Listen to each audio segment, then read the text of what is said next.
Shalom, Assalamualaikum, Om Swastiastu, Namo Buddhaya, Salam Kebajikan. Perkenalkan, nama saya Agnes Fanny Lauren dari Fakultas Ekonomi dan Bisnis, Program Studi Akuntansi 2020, Kampus Esa Unggul Harapan Indah, Bekasi. Pada kesempatan kali ini, saya akan membahas mengenai satu materi yang terdapat dalam mata kuliah Bahasa Indonesia, yaitu mengenai PUEBI, Pedoman Umum Ejaan Bahasa Indonesia. Mari kita simak video berikut ini.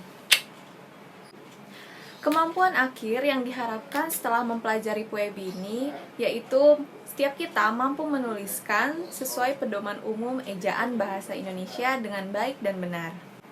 PUEBI ini merupakan pedoman ejaan bahasa Indonesia yang terbarukan. Kalau sebelumnya kita kenal dengan istilah EYD, ejaan yang disempurnakan.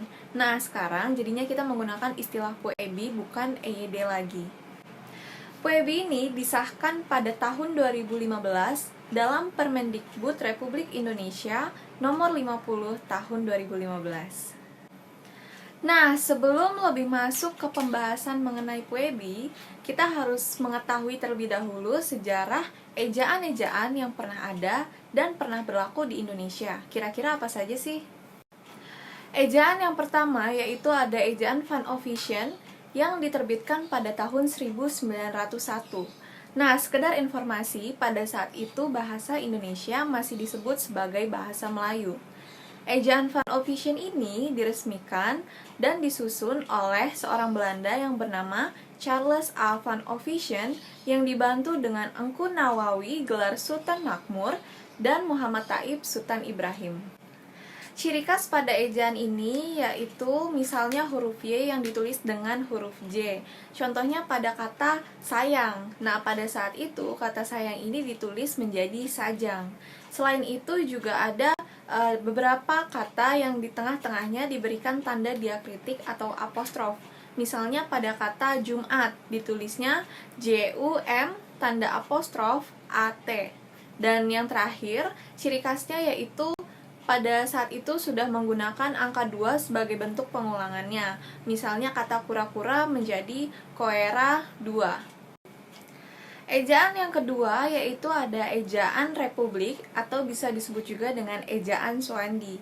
Ejaan ini diresmikan pada 19 Maret 1947 berdasarkan surat keputusan Menteri Pendidikan. Nah, kenapa sih diberikan nama ejaan Suwandi? Karena tentu saja yang merumuskan dan menyusun ejaan ini bernama Mr. Raden Suwandi yang pada saat itu menjabat sebagai Menteri Pendidikan. Ciri khasnya apa saja sih dalam ejaan Suwandi ini?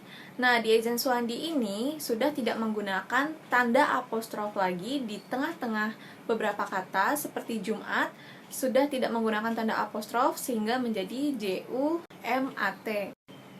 Ejaan yang ketiga yaitu ada ejaan Melindo yang muncul pada akhir tahun 1959. Sidang Perutusan Indonesia dan Malaysia menghasilkan konsep ejaan yang kemudian dikenal dengan nama ejaan Melindo. Ejaan ini tidak diresmikan karena tidak semua wilayah di Indonesia menggunakan ejaan Melindo ini.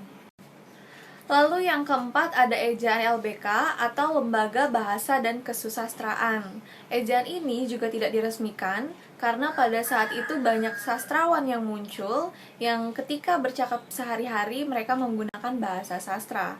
Nah, kita tidak mungkin menggunakan bahasa sastra ketika kita sedang berbincang-bincang dengan orang lain. Oleh karena itu, ejaan ini juga tidak diresmikan sama seperti ejaan Melindo. Dan selanjutnya yang kelima yaitu ada EYD, ejaan yang disempurnakan. Ejaan ini berlaku pada 23 Mei 1972 sampai tahun 2015 lalu atas kerjasama Indonesia dengan Malaysia yang diwakili oleh Menteri Pendidikannya masing-masing dari kedua negara tersebut. Dan ejaan yang terakhir yang kita gunakan sampai sekarang yaitu PUEBI, Pedoman Umum Ejaan Bahasa Indonesia yang diputuskan berdasarkan Peraturan Menteri Pendidikan dan Kebudayaan Nomor 50 Tahun 2015 tentang Pedoman Umum Ejaan Bahasa Indonesia.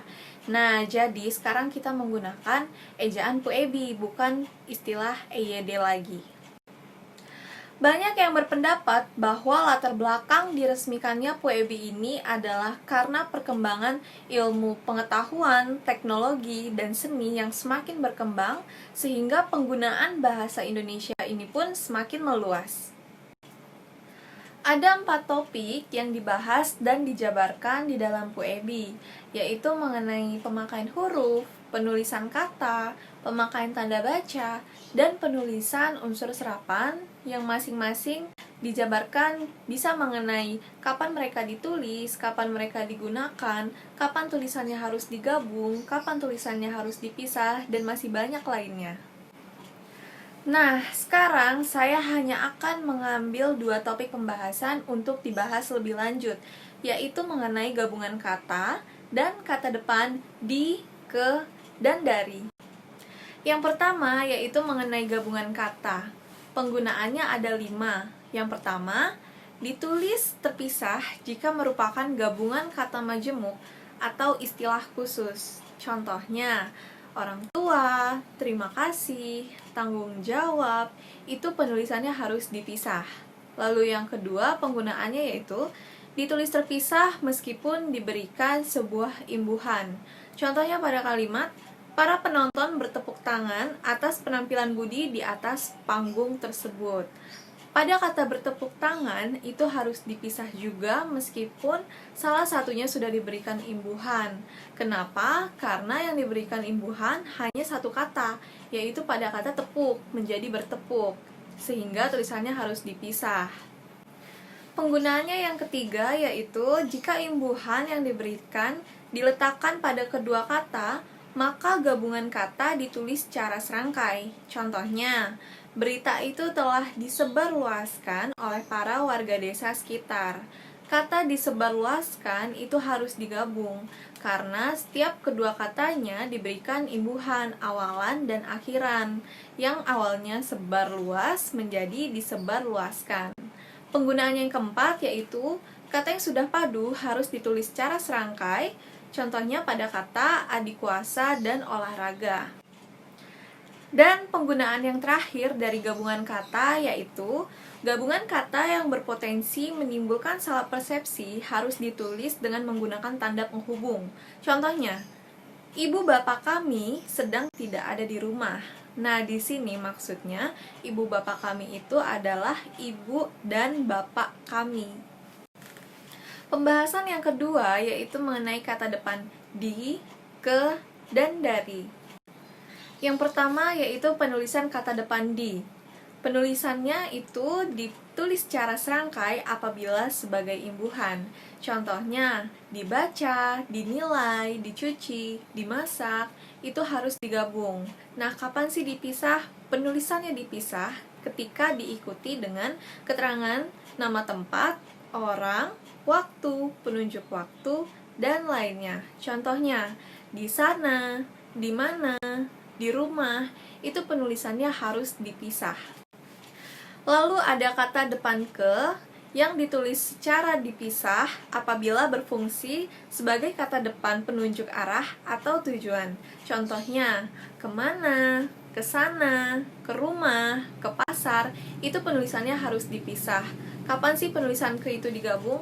Penulisannya digabung itu ketika sebagai awalan pembentuk kata atau bilangan tingkat atau kumpulan, itu tulisnya harus digabung. Contohnya, ke satu, kedua, ketiga, dan seterusnya. Dan kata depan yang ketiga yaitu kata dari. Penulisannya harus dipisah apabila berfungsi untuk menyatakan tempat. Contohnya, ayah pulang dari Bandung. Kata dari Bandung itu harus dipisah karena Bandung merupakan kata keterangan tempat. Nah, kapan sih harus digabung? Penulisan kata depan dari harus digabung ketika merupakan imbuhan. Contohnya, lebih besar pengeluaran daripada pemasukan. Nah, kata daripada itu harus digabung. Sekian pembahasan yang dapat saya bagikan mengenai PUEBI. Mohon maaf apabila di dalamnya terdapat kesalahan kata ataupun kesalahan penyebutan. Semoga dapat bermanfaat bagi siapapun yang menontonnya. Sekian dan terima kasih.